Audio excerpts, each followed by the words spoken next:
आखिरकार वही हुआ जिसका अंदेशा बीजेपी जता रही थी। पंकज मिश्रा के घर आधिकारिक तौर पे ईडी ने दस्तक दे दी है। पंकज मिश्रा वर्तमान जो मुख्यमंत्री राज्य में हेमंत सोरेन हैं उनके विधायक प्रतिनिधि हैं, साहेबगंज के रहने वाले हैं। दरअसल इस सूत्रों के मिली जानकारी के अनुसार ईडी ने शुक्रवार को पंकज मिश्रा और अन्य के खिलाफ एक मामला दर्ज किया है, टेक ओवर किया है। वो मामला आपको पहले हम बताएंगे, उससे पहले समझ लीजिए ये कितनी बड़ी खबर है आपके लिए। क्या पंकज मिश्रा जो दावे के साथ कह रहे थे अपने इंटरव्यू में, जो कुछ दिन पहले आपने द फॉलो अप में देखा होगा, क्या वो बात सही है, या जो अब खबरें आ रही हैं कि ईडी शिकंजा कसता जा रहा है वो बात सही है? पूरा मामला क्या है हमारे सहयोगी आपको बताएंगे। संजय, जब ईडी ने क्या किया शुक्रवार को जिसमें पंकज मिश्रा का नाम आ रहा है? देखिए, पंकज मिश्रा का बाबा नाम इसलिए आ रहा है कि आपको याद होगा कि 2020 में जून के महीने में 22 तारीख था। उसी दिन शंभू नंदन जो ठेकेदार हैं पाकुड़ के, साहेबगंज इलाके में ठेकेदारी करते हैं, उनके साथ मारपीट की घटना हुई थी एक टेंडर विवाद को लेकर के, जिसमें एक ऑडियो भी वायरल हुआ था और उस ऑडियो को भी द फॉलो अप ने प्रमुखता से उस समय दिखाया था। और उस ऑडियो में यही था कि आलमगीर आलम, जो कि झारखंड सरकार के मंत्री भी हैं, कांग्रेस कोटे से वरिष्ठ नेता हैं, पाकुड़ से जीत करके आते हैं, उनके मोबाइल फ़ोन से जो है शंभू नंदन के साथ बातचीत हुई थी। और उसी बातचीत में जो है पंकज मिश्रा जो है हस्तक्षेप करते हैं और पंकज मिश्रा शंभू नंदन, वो व्यक्ति जो ठेकेदार है, उसको कोई ठेकेदारी में जो है हिस्सा लेने से मना कर रहे थे। दरअसल ये उसी केस से जुड़ा हुआ मामला है जिसमें कि नेम्ड FIR, वो टेंडर मैनेज करने की जो खबर आई थी वही। हाँ, उसी में जो है नेम्ड FIR बड़हरवा थाना साहेबगंज में जो पड़ता है, उसी थाने में केस दर्ज हुआ था 22 जून 2020 को। कौन कराया था कंप्लेनेंट? वो शंभू नंदन, जिनके साथ मारपीट हुई थी, जो पीड़ित थे, जो अपने आप को उस तरीके से पेश किए। हालांकि बाद में आपको याद होगा कि जो DSP प्रमोद मिश्रा थे उस समय बड़हरवा के इलाके में, उन्होंने जब इस पूरे मामले की जांच सुपरविजन किया, मतलब उसको जांच बोल सकते हैं आम भाषा में, तो वो उनको क्लीन चिट दे दिया पंकज मिश्रा को और अन्य जो भी लोगों का नाम था। आलमगीर आलम का चूंकि नाम उस FIR में इसलिए था क्योंकि उनका फ़ोन का इस्तेमाल किया गया था। अब उसी मामले में जो है ईडी पिछले 1-1.5 महीने से लगातार जो है, चूँकि साहेबगंज के इलाके में और जो प्रभावी लोग हैं उन सब लोगों के बारे में जो है जानकारी ईडी इकट्ठा कर रही थी और उसी दौरान जो है इस मामले की भी जांच कर रही थी ईडी। कल क्या हुआ है, कल FIR जो है ऑफिशियली जो है ईडी उसको टेक ओवर कर लिया है। अब इसके बाद क्या होगा? अब इसके बाद जो है सीधे तौर पर जो है पंकज मिश्रा से ईडी पूछताछ कर सकती है। एवं चूंकि FIR में जो है आलमगीर आलम का नाम नहीं है, मंत्री का नाम उसमें नहीं है, उसमें पंकज मिश्रा एंड अदर्स करके जो है किया गया है, जो टेक ओवर के लिए जो पेपर तैयार किया गया है। अब समझिए कि इससे जुड़ा हुआ मामला अब में अभी क्या क्या ईडी कर रही है।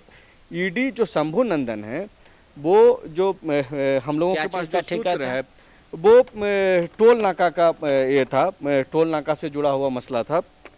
अब देखिए कि जो शंभू नंदन से ईडी लगातार पूछताछ कर रही है। भले ही शुक्रवार को ऑफिशियली टेक ओवर की है ईडी, लेकिन उसके पहले भी जो है जांच प्रक्रिया जारी कर चुका, मतलब प्राइमरी इन्वेस्टिगेशन जो होता वो चल रही थी। अब देखिए कि शंभू नंदन से तकरीबन 4 बार ईडी पूछताछ कर चुकी है। शंभू नंदन का जो पाकुड़ में जो आवास है, वहां पर भी ईडी के अधिकारी गए और उनसे पूछताछ किया। अब देखिए मसला सिर्फ इस टेंडर से जुड़ा हुआ नहीं रह रहा है। अब चूंकि ये टोल नाका से जुड़ा हुआ मसला है, तो ईडी के जो सवाल हैं वो जब शंभू नंदन के लोगों से और उनसे जब बातचीत करने की कोशिश की गई, हालांकि ईडी ने काफ़ी सारी उन पे बाध्यता दे रखी है कि आपको क्या मीडिया से बात करनी है कि नहीं करनी है, लेकिन जो मेरे पास जो सूत्रों से जो मिली जानकारी है उसके मुताबिक यही है कि ईडी दरअसल ये तलाशना चाह रही है कि उस इलाके में जो अवैध माइनिंग जो हो रहा था उससे कैसे इस मामले का कनेक्शन हो सकता है, क्योंकि इसमें कैसे इस पूरे टेंडर प्रक्रिया में कितने का पैसे का था, कितने का टेंडर था, कौन कौन इस टेंडर प्रक्रिया में हिस्सा लेने वाला था, कैसे रोका गया। तो ईडी इन मसलों की जांच कर रही है। लेकिन भले ही पंकज मिश्रा का सिर्फ इसमें नाम हो, लेकिन जो पंकज मिश्रा एंड अदर्स का जो लिखा हुआ है FIR कॉपी में, जो नए सिरे से जिसको टेक ओवर की है ईडी ने, तो हो सकता है कि चूंकि आलमगीर आलम का भी नाम उस FIR में मेंशन था जब 22 जून 2020 को बड़हरवा के थाने में शंभू नंदन के द्वारा किया गया था। तो ऐसे में मुश्किलें जो है वो बढ़ सकती है आलमगीर आलम के भी। दरअसल एक टेंडर था जिसको लेकर विवाद हुआ था, फोन आलमगीर साहब का इस्तेमाल किया गया था। आलमगीर साहब ने सामने वाले से कहा कि भाई आप टेंडर मत डालिए, और भी कुछ लोग डाल रहे हैं। उसके बाद एक तरह से थ्रेटनिंग पंकज मिश्रा ने दी उसी फोन को लेकर कि कहा लाइए हम बात करते हैं।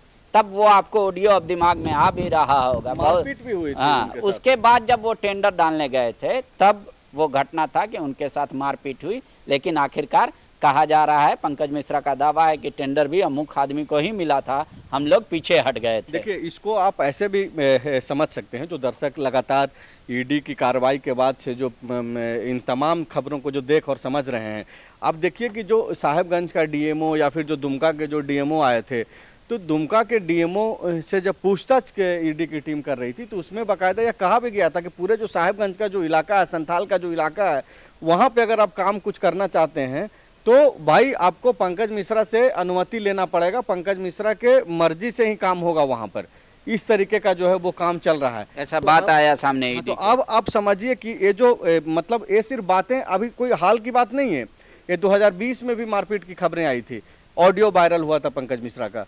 तो ये सब चीज़ें होते रही है और अब इन सारे चीज़ों को जो है लिंकअप करने की कोशिश है, इन सारी चीज़ों में से कुछ और निकालने की कोशिश जो है ईडी के द्वारा किया जा रहा है। अब देखिए ईडी का जांच कैसे कैसे आगे बढ़ता है, किसको बुलाया जाता है पूछताछ के लिए या किसके घर बिना बुलाए पहुंच जाती है ईडी, वो तो फिलहाल देखना होगा। लेकिन एक बात जाहिर तौर पे है कि पंकज मिश्रा के घर में ईडी ने दस्तक दे दी है। आगे आगे देखिए होता है क्या।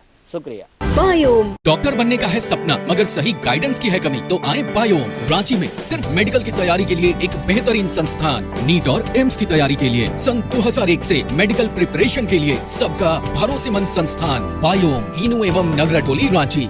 thefollowup.in. Like, share and subscribe. www.thefollowup.in